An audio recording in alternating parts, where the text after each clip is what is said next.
Hello, fellow Rebel Capitalists. Hope you're well. So, in the news, FedNow is officially live. We've been talking about this for quite a few months. A lot of talk about if this is the beginning of, of, of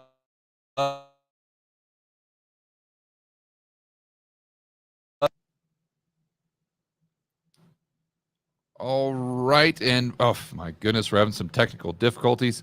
Guys, if you can hear me, please let me know in the chat. If you can see me, hear me, give me the thumbs up. I'll keep going, assuming that my screen's frozen, but I'll assume that you guys can hear me. So, talking about FedNow, is it a CBDC? Is it something to be concerned with? Is it something that could lead to a CBDC? These are all questions I'm sure that everyone has right now. Thanks for the thumbs up, guys. I appreciate it. So let's shoot over. Let me do a quick screen share. And we're going to go over to the Fed's website and actually watch their video on FedNow, how it works. I'm going to explain to you how the kind of back-end plumbing is operating behind the scenes. We're going to go over some of the features, and then I'm going to connect the dots and kind of give you my opinion as to whether or not this is something that you should be concerned with. So let's go right over to the YouTube page. There we go. All right, and let's listen to what how the Fed themselves describe this FedNow service. FedNow service is an instant payments infrastructure that financial institutions can use to clear and settle payments instantly, either on their own or with the help of service providers. Financial institutions provide their own access interface to their customers, such as a mobile app or online banking portal. The FedNow service operates between financial institutions, ensuring transactions are settled securely and instantly. In this simulation, we'll look at how one financial institution, ABC Bank, is enabling customer access to instant payments. Kevin, an ABC Bank customer and small business owner, wants to send a just-in-time payment to his supplier using ABC Bank's instant payment portal. First, he keys in the amount of the payment, $1,000. Then, he selects which account he would like to have debited for the transaction, for instance, his checking or savings account.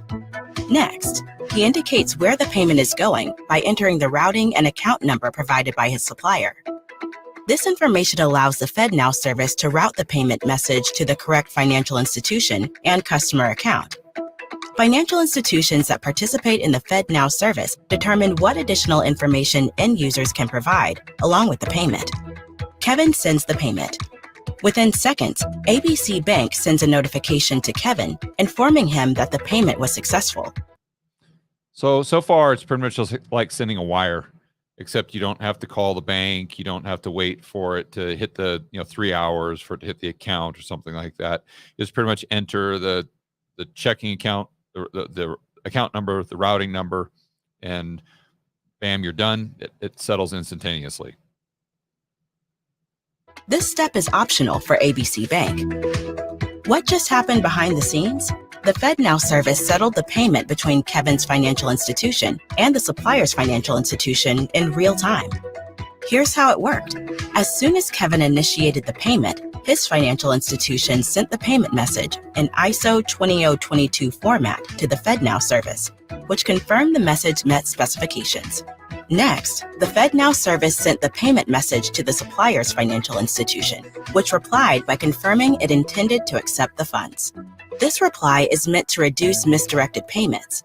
At that point, the FedNow service debited the Federal Reserve Bank master account of Kevin's financial institution and credited the Federal Reserve Bank master account of the supplier's financial institution. The FedNow service then provided a confirmation of settlement to both institutions. Next, the supplier's institution made the funds available to the supplier immediately and chose to notify the supplier that it posted funds to the supplier's bank account. Okay. So if you noticed, if you're listening there, you heard them talk about sending a message from the sender's financial institution through FedNow to, they kind of are the intermediary, the Federal Reserve. This is just basically their version of SWIFT. Same thing. Their version of SWIFT. And right now, this transaction would go through a clearinghouse, probably go through chips. At the end of the day, it still would settle on the Fed's balance sheet, but it would go through a third-party provider. So what's happening is the Federal Reserve is kind of centralizing or consolidating that part of the plumbing.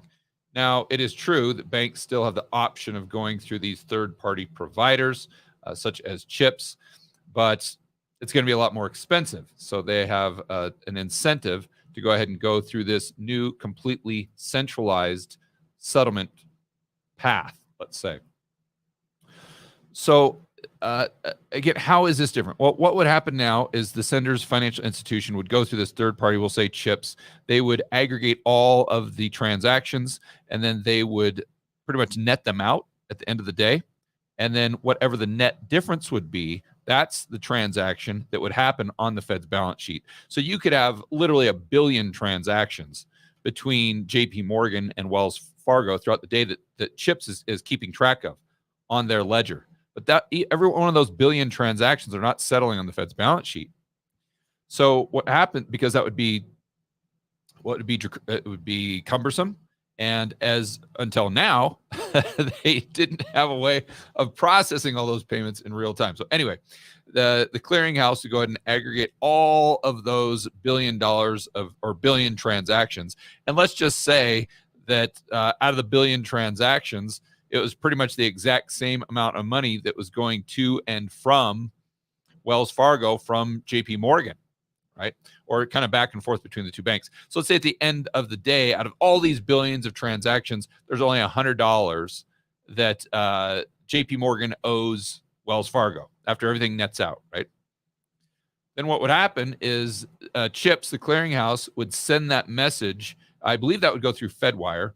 And then FedWire would go ahead and deduct the account of the bank. Let's say, I forgot if it was JP Morgan, Wells Fargo, but whatever bank owes the other bank the $100, they would deduct that bank's amount from the bank's account that they had at the Fed, and they would go ahead and credit the account of the bank that was owed the $100. So the only thing the Federal Reserve would see would be a completely generic, anonymous transaction between two banks for $100.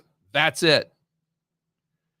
The difference now is the Fed is going to see all 1 billion transactions. And again, you guys understand I'm just using that as a hypothetical. It could be 1,000, 100,000, I don't know. But the bottom line is where now you'd have this complete third party that was not a part of the government, that was not centralized. They're a private party, private business. They're seeing all billion of the transactions, and the users and senders, or the suppliers, the receivers and senders, to use their terminology, the people's names, their account balance, what I don't think it'd be so far as what they're buying, but it would be the transaction between the two entities. That all goes through Chips or this third-party provider, where now all of that data is going to go straight through the Fed, where before they would only see that $100 transaction between JP Morgan and Wells Fargo. You see, completely generic. There would be no other details involved, where now the Fed is going to have the name of the sender. The Fed is going to have the name of the receiver. And they're going to have all this information that was privy just to the banks themselves, the institutions, and the third-party provider. You see, we're just kind of centralizing everything. And that's why it's more efficient. Because it is true, you have features where it's cheaper, it's faster, all these things. Well, how do they make it cheaper and faster? By centralizing it. So sure, there are benefits, but at what cost? Now, is this a CBDC? Answer, no. It is not. Because in order for this to technically be a CBDC, or what I would consider a CBDC by my definition, Kevin and the supplier, their account would have to be at the Federal Reserve, not just their bank's account. So their ABC Bank and XYZ Bank, to use this example, they have an account with the Fed. But Kevin and the supplier do not. So this is why I always say that FedNow is kind of the back end plumbing for a CBDC. Why do I say that?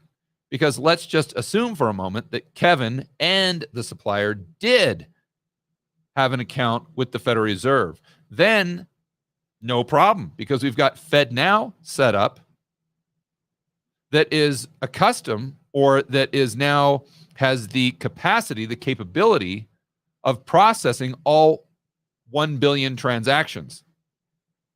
Where prior to FedNow, they didn't have the ability to do that through, let's say, FedWire.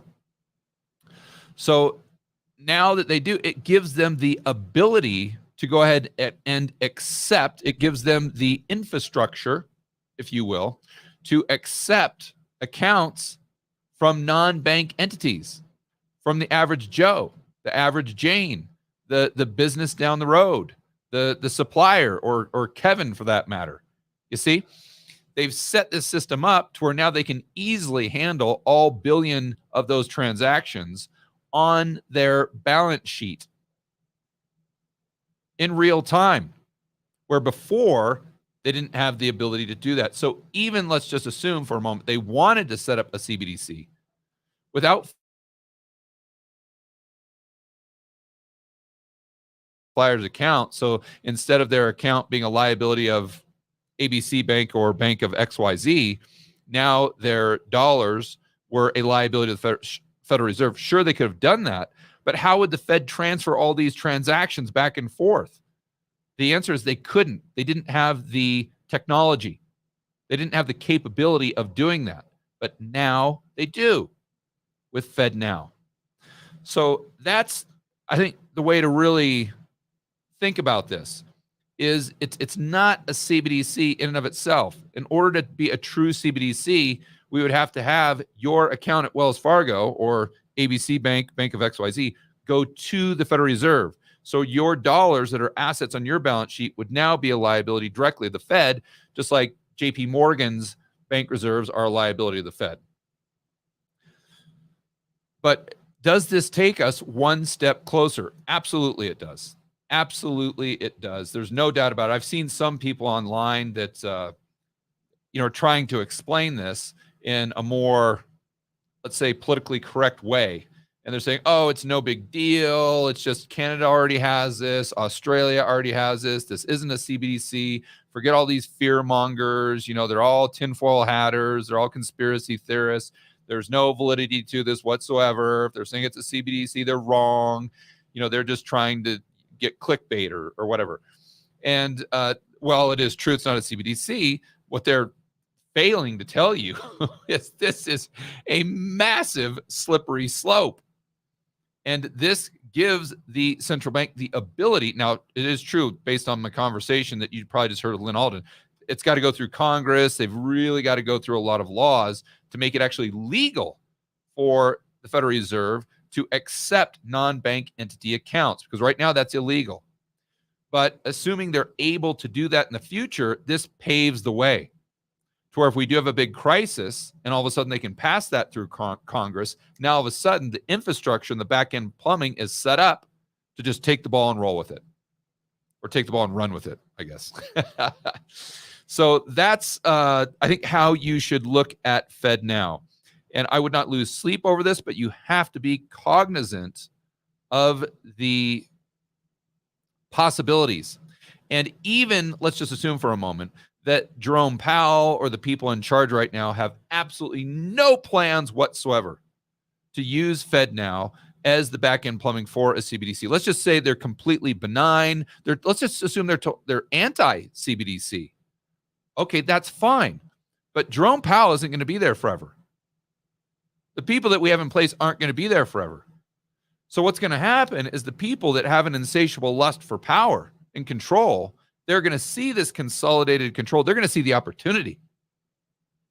And even if the people that are running it right now are totally benign, and even if they do have, even if their highest priority is the what's beneficial to the average Joe and Jane, to American citizens, and maybe let's say they do have an extreme concern for privacy and freedom and liberty and all these things that we talk about on this channel, The point is, when you centralize this power, sooner or later, someone's going to get in charge of FedNow that's going to use it nefariously and going to use it in order to implement a CBDC, because that's what they lust for, that power and control over other human beings.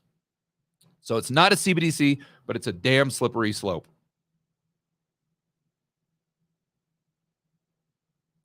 All right, guys, enjoy the rest of your afternoon. As always, make sure that you're standing up for freedom, liberty, free market capitalism. We'll see you in the next video.